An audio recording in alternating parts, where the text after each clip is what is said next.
Ai, que desespero, tem uma prova amanhã, tem um teste amanhã. A gente já passou por essas questões. Hoje a gente vai falar justamente se você já passou no teste de Deus. Nesse texto de 1 João 4, 7 a 21, a gente vai aprender um pouco sobre quais testes são esses e como se são ou não são importantes, né? Acompanhe a gente aqui, aperte o sininho e Deus abençoe.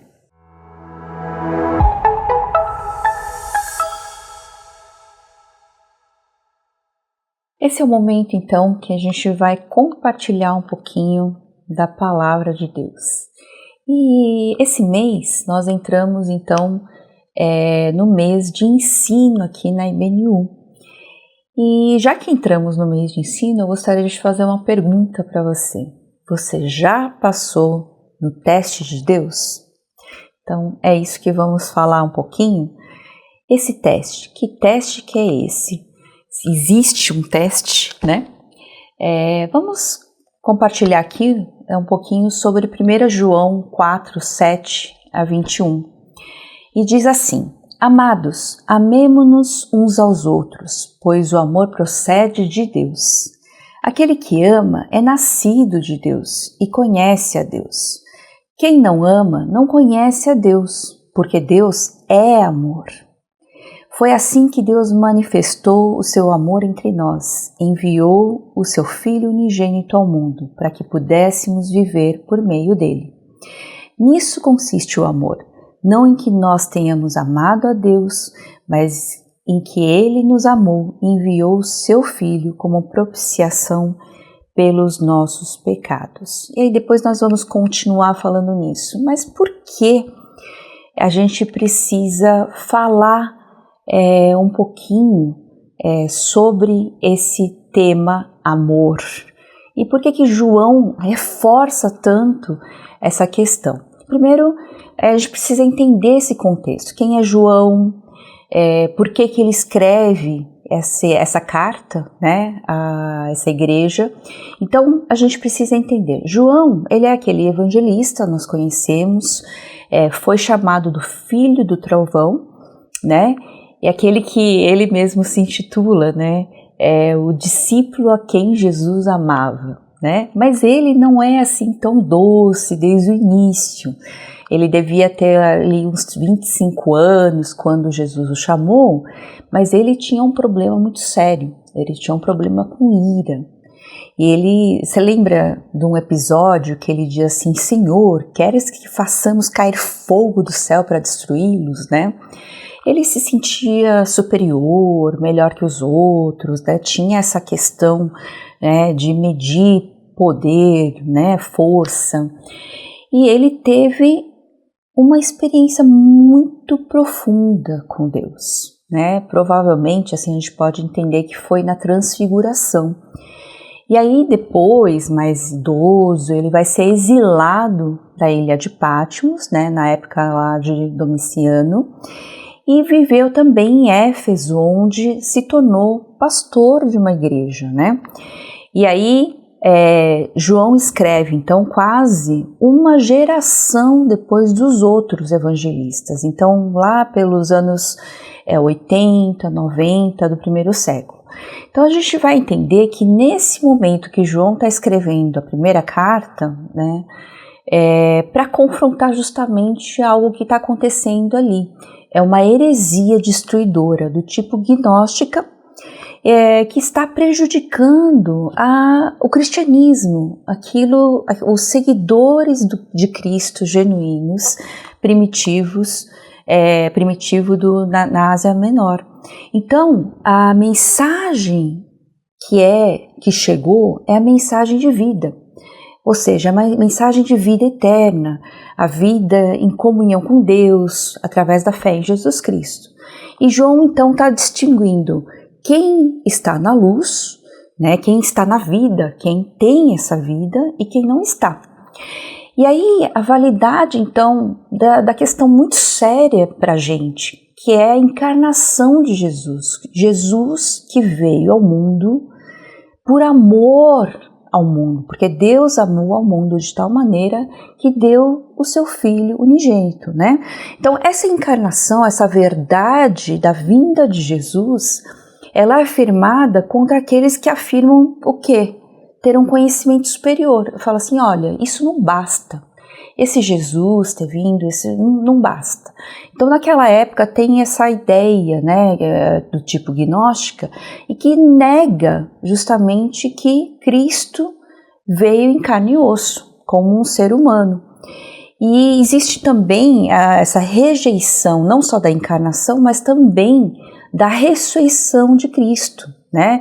Por quê? Porque justamente a matéria ela é vista como algo ruim, algo mal.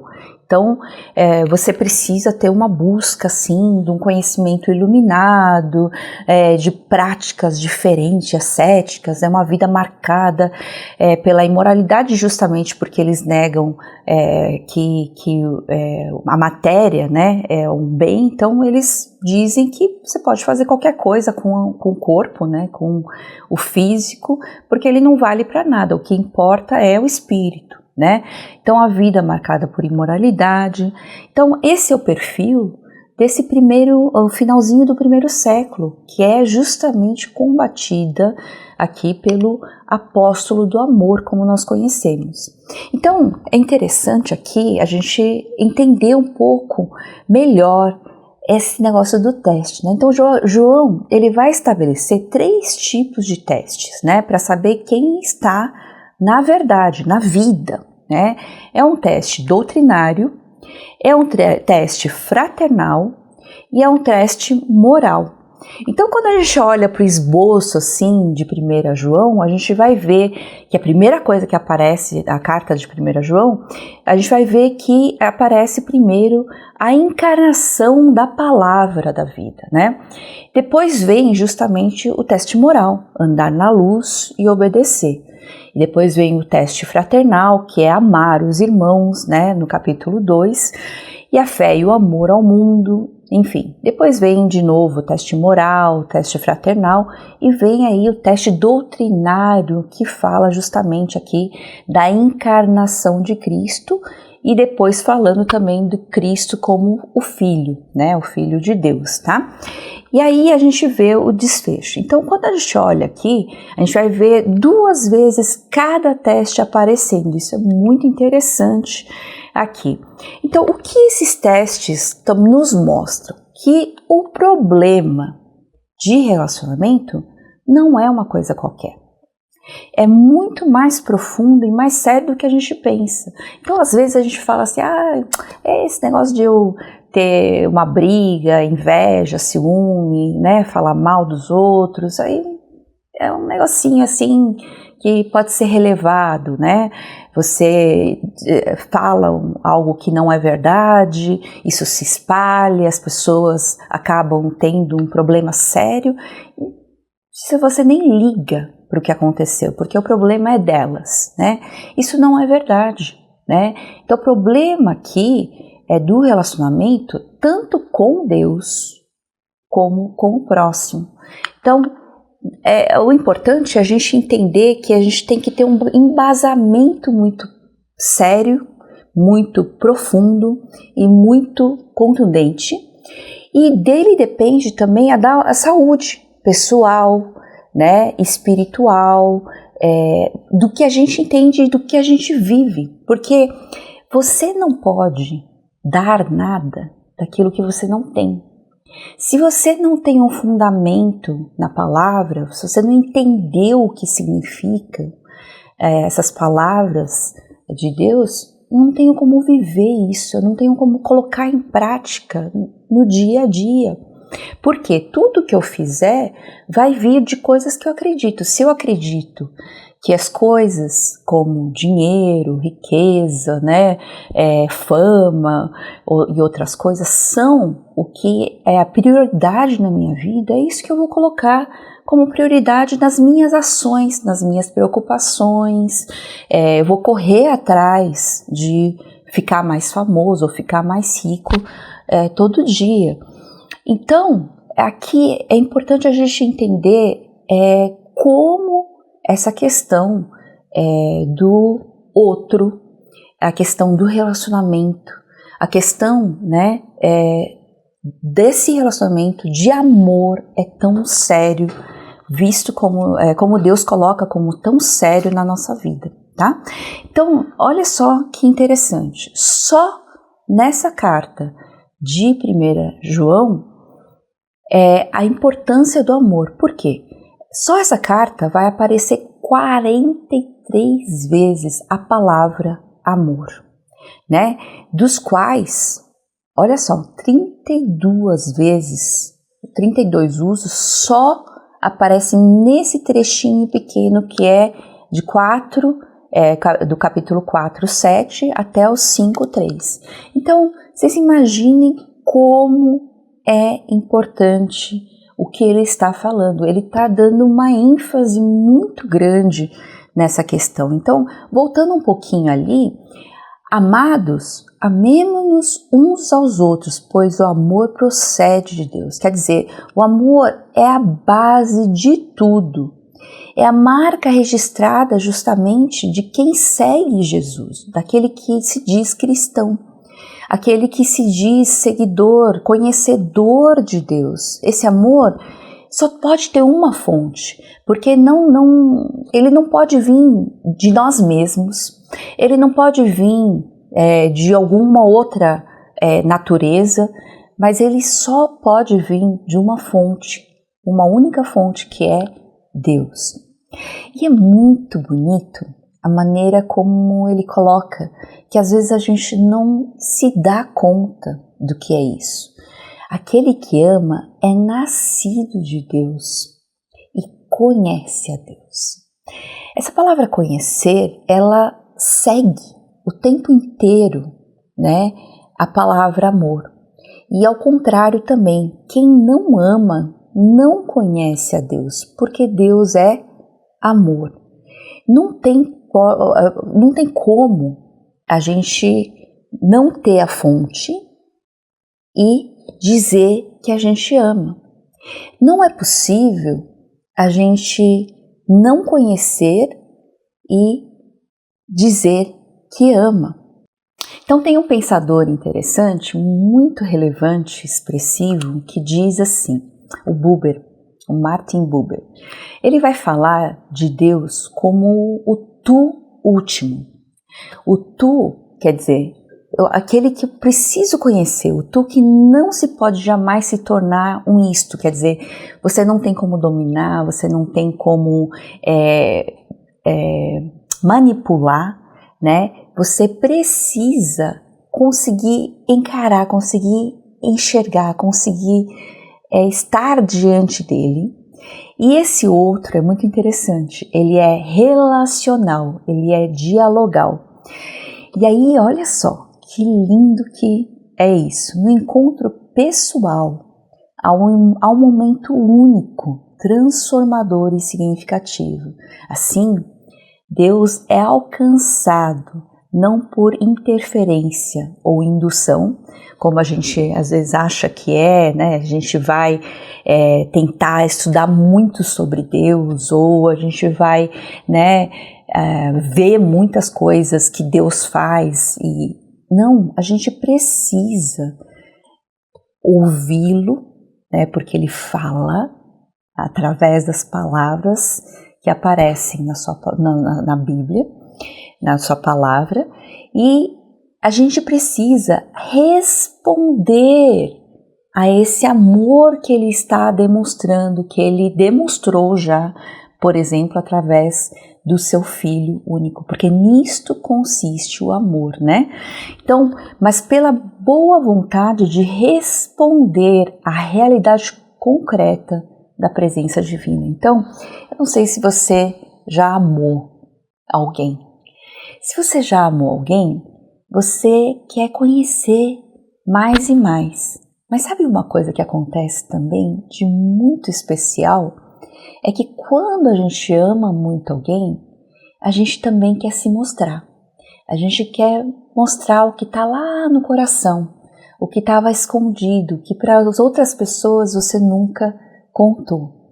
Então, a gente tem uma troca um relacionamento verdadeiro que nasce, uma intimidade profunda que nasce desse amor verdadeiro e genuíno. Então, quando a gente conhece a Deus, a sua vontade, esse amor tão profundo que Ele nos dá todos os dias e que já derramou através do seu Filho Jesus, quando a gente conhece esse Deus, a gente precisa responder a esse amor. É isso que está dizendo essa carta tão preciosa quando ele fala da questão do amor.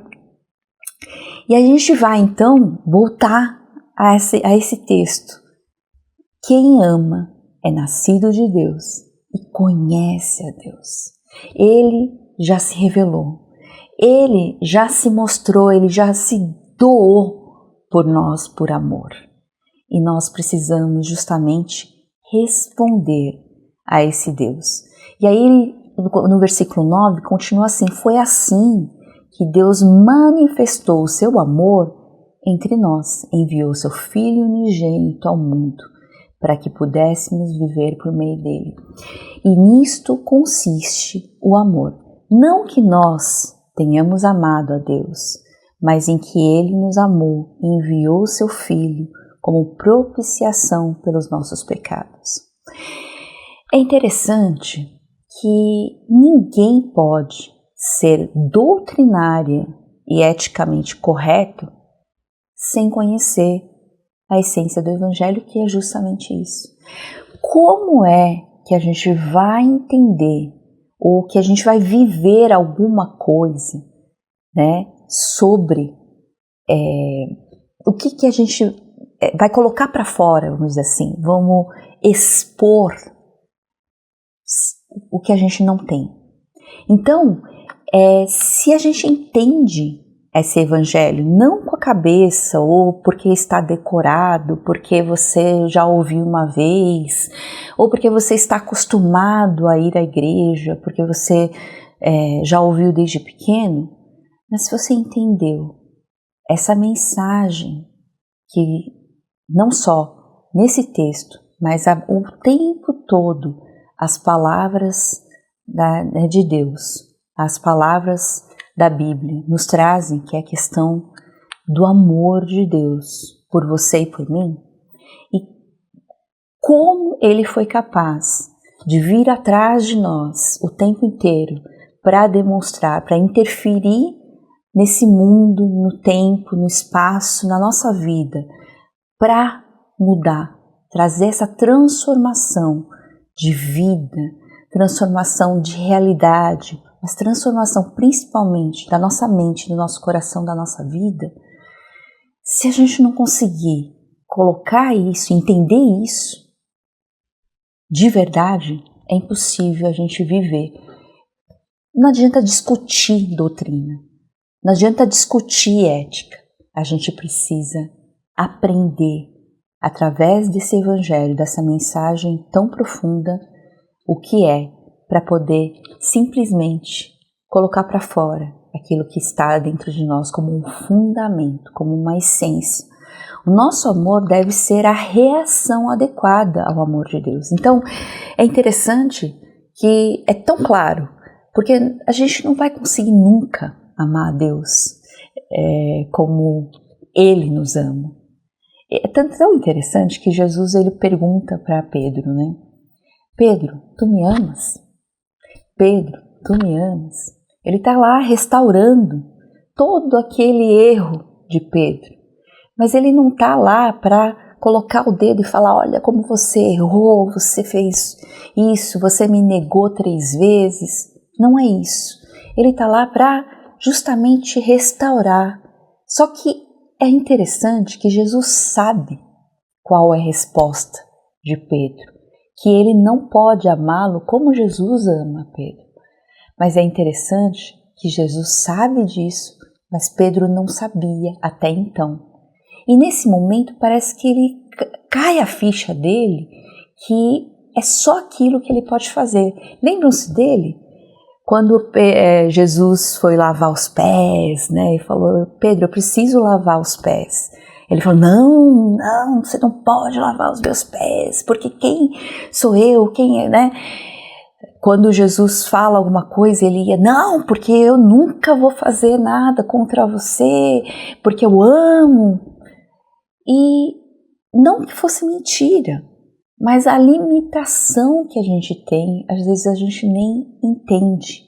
A gente nunca vai conseguir fazer aquilo como Jesus, como Deus fez por nós. Mas entendendo nessa limitação, quando a gente recebe verdadeiramente esse amor, como Pedro entendeu em algum momento que Jesus estava ali para restaurá-lo, aí sim ele pôde dizer, Jesus, o Senhor sabe que eu amo, o Senhor sabe que talvez eu não consiga fazer aquilo que o Senhor faz por mim, mas eu o amo. E aí Jesus simplesmente fala, então apacenta as minhas ovelhas.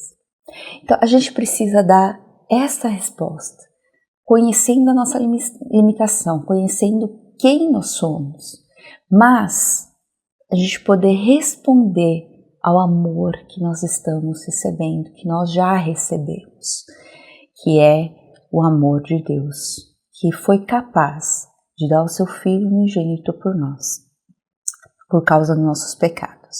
Então, quem recebeu o perdão e o amor de Deus não tem como não amar. É impossível isso não transbordar.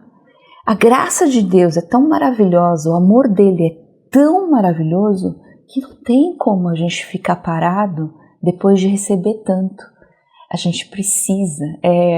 Eu sempre fico muito, muito emocionado quando o Sayão fala uma coisa interessante. Ele fala assim, é como um mendigo que achou alimento, que achou comida. Não, ele estava passando muita fome. Ele precisa falar para os outros, a não ser que você seja muito egoísta, ele precisa falar para os outros, olha, onde tem comida, achamos comida, né? Para matar a nossa fome. Então, é muito interessante que é uma reação. O nosso amor a Deus, na verdade, não tem como vir de nós mesmos, mas é uma reação ao amor de Deus. E como deve ser, então, essa questão? Olha que interessante.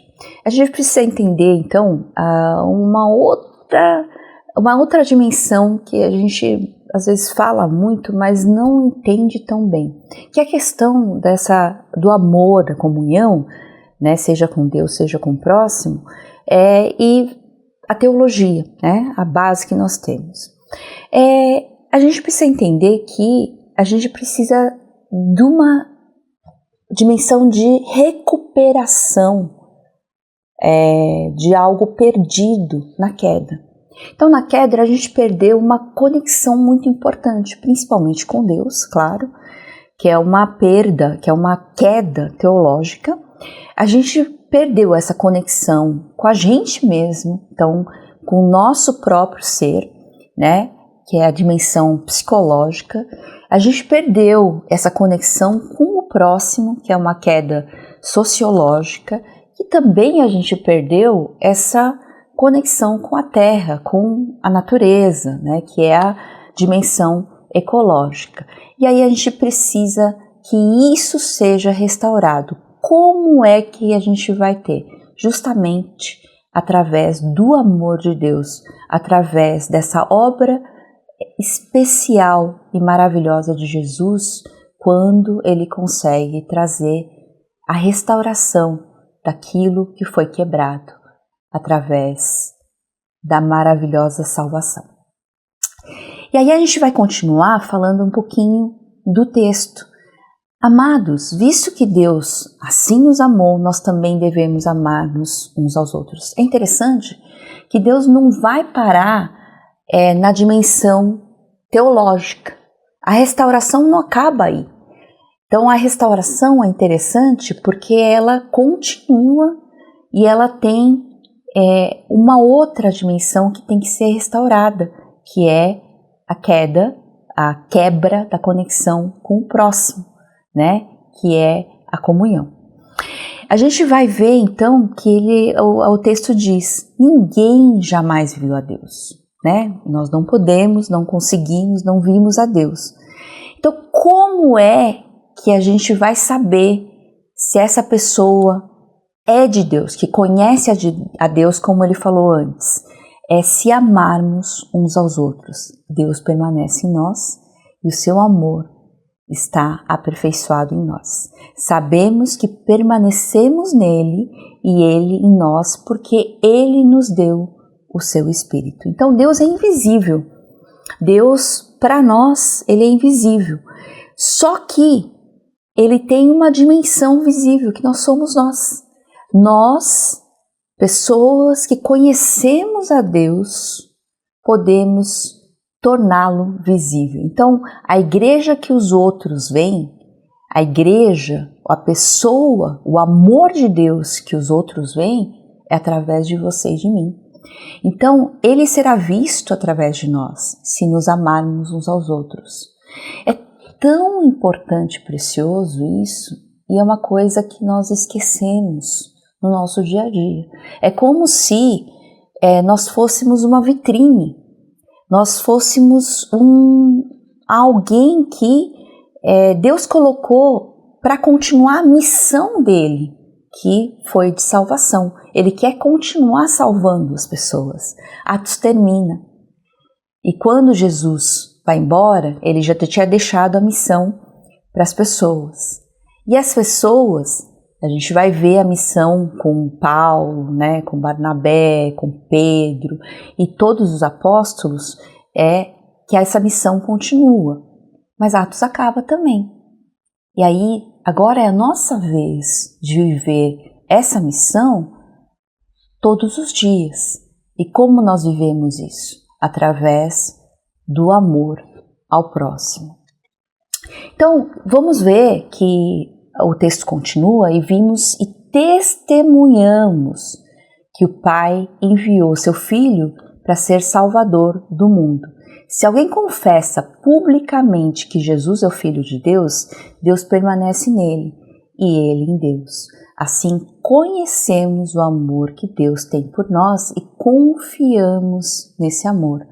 Deus é amor, todo aquele que permanece no amor permanece em Deus e Deus nele. Dessa forma, o amor está aperfeiçoado entre nós, para que no dia do juízo tenhamos confiança, porque neste mundo somos como ele. No amor não há medo, pelo contrário, o perfeito amor expulsa o medo, porque o medo supõe castigo. Aquele que tem medo não está aperfeiçoado no amor. Então, ninguém pode ter a certeza doutrinária da salvação, viver em paz e agir eticamente sem conhecer o amor, que é o próprio Deus. Então, essa questão de conhecer, como a gente falou antes, né, que Deus se deu a conhecer, agora é a nossa vez de conhecermos a Deus, né, entendermos, vivermos esse amor, confiarmos nesse amor de verdade e vivermos isso todos os dias, para que outros também conheçam esse amor. Mas é interessante porque nós amamos porque ele amou primeiro. Se alguém afirmar eu amo a Deus, mas odiar o irmão, é mentiroso. É tão sério isso que ele vai diferenciar os que estão na luz com os que estão nas trevas, a verdade da mentira, através do amor também. Então, olha que interessante, o teste é doutrinário, fraternal, como a gente já falou, e a gente vai ver aqui esse teste tão importante, que não adianta você falar muito, não adianta você discutir muito, não adianta você falar sobre, você precisa viver isso, as pessoas vão ver isso. Então, se alguém afirmar, eu amo a Deus, mas odiar o seu irmão, é mentiroso, pois quem não ama o seu irmão, a quem vê, não pode amar a Deus, a quem não vê. Então, de novo, a gente vai ter a questão de Deus, que é invisível, e nós que estamos aqui, né, e que através do conhecimento de Deus nós somos essa vitrine, esse canal do amor de Deus. Então, isso vai diferenciar a verdade da mentira. Ele nos deu então esse mandamento: quem ama a Deus, ame também o seu irmão. Então, o que a gente precisa de ações concretas, não de falar muito, mas ações concretas que mostrem quem ama de fato a Deus. Então, o que vai trazer a falsa religião, como traziam esses heréticos, né, do primeiro século? A falsa religião, ela vai fomentar muita discriminação, criar conflitos, divisão entre as pessoas, né, muitas discussões e muitas burocracias para chegar a Deus. De certa forma, o teste é muito simples. Você e eu, nós podemos passar nesse teste de maneira simples, porque Deus simplificou tudo isso para nós. A doutrina que Ele deixou é a doutrina do amor, que está em Jesus Cristo, como Ele já provou e mostrou através da morte e ressurreição dEle. A gente precisa só se basear nisso e fazer a mesma coisa, viver pelo menos com todas as nossas limitações, mas viver isso todos os dias. Então, a verdadeira religião é o amor que vem através de Cristo. E é muito interessante que aquela outra área da nossa vida que quebrou a conexão também precisa ser restaurada, é que, como o mandamento diz, né? Ame o seu próximo como a si mesmo, né? Ame o teu próximo como a ti mesmo. E é interessante que você não tem como estar bem com os outros, com a comunidade da fé, se você também não estiver bem com você mesmo.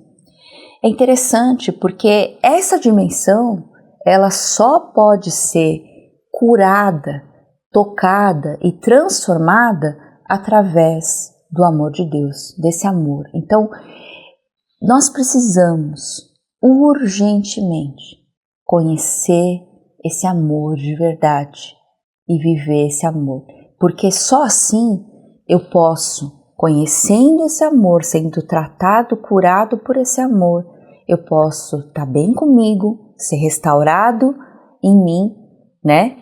Eu mesmo, comigo mesmo, para poder amar o meu próximo, estar bem com o meu próximo.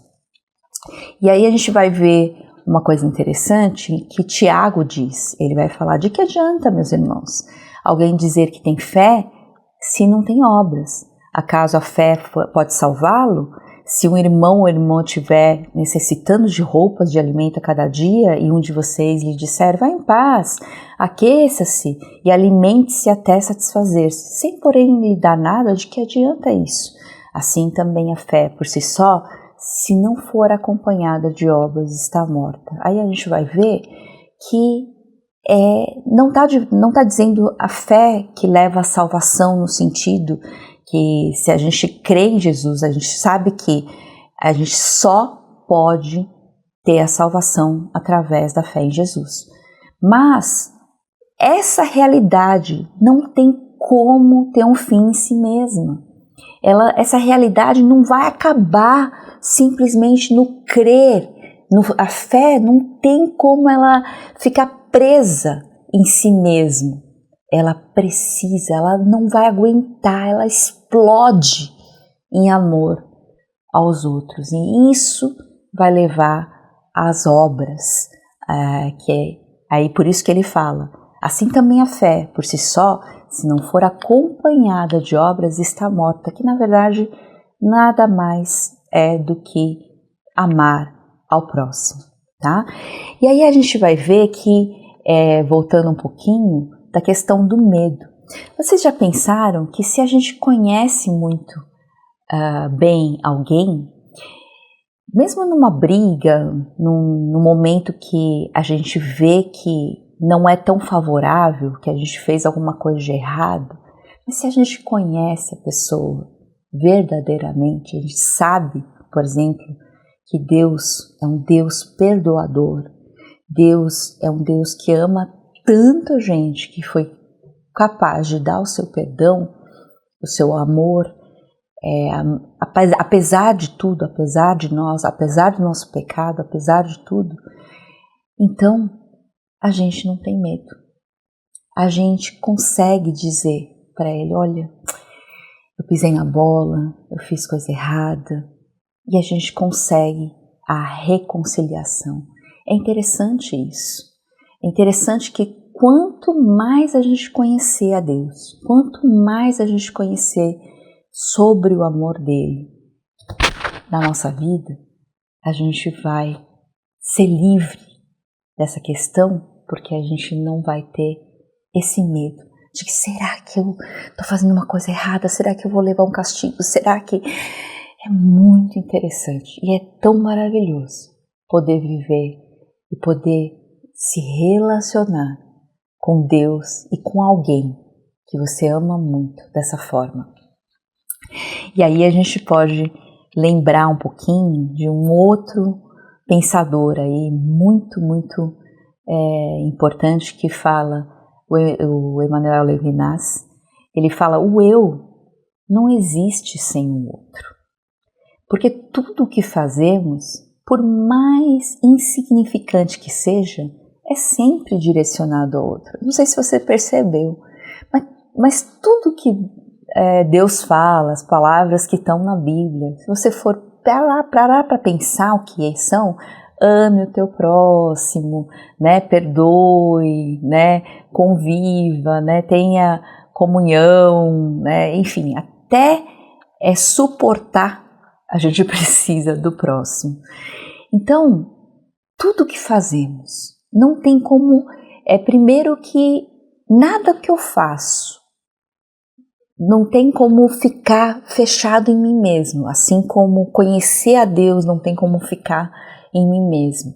A gente precisa, a gente acaba transbordando. Então, tudo que eu faço acaba sendo direcionado ou transbordando no outro. Mesmo o maior dos egoístas, olha que interessante, até os maus, né, Jesus diz, até os maus sabem dar coisas boas aos seus filhos, né? Então, até os mesmos os maiores egoístas, né, quando desencarna, a sua riqueza, a sua herança vai para as mãos dos seus descendentes, daqueles que eles consideram, né, ou dizem, né, amar. E aí ele fala também uma coisa interessante. Então o outro não é alguém distante. A gente precisa do outro. A gente vê que ele não é um estranho e muito menos impessoal. Porque tem gente que tenta viver a vida assim, né, como se ninguém não precisasse de ninguém. Mas é impossível fazer isso. O outro é o universo epifânico e dialogal. O milagre consiste em que uma pessoa tenha sentido para outra. É muito interessante, quando Deus criou o ser humano, Ele criou como um ser relacional, tanto com Deus como os outros. E eu não sei, quando eu aprendi sobre a Trindade, né, Deus, Pai, Filho, Espírito, com a comunhão perfeita. E quando Ele cria, nosso Deus cria o ser humano, Ele queria ensinar, mostrar um pouquinho que seja, talvez a gente não consiga entender a plenitude disso, mas um pouquinho que seja dessa relação. E a gente já tem que aprender a ter esse sentido, né, um para o outro e valorizar a presença do outro.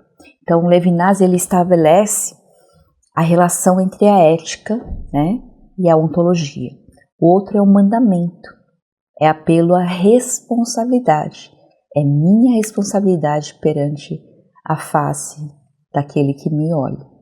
É muito precioso a gente pensar, então, nesse texto que a gente leu do amor, esse teste que você e eu, nós precisamos fazer. Você pode fazer aí.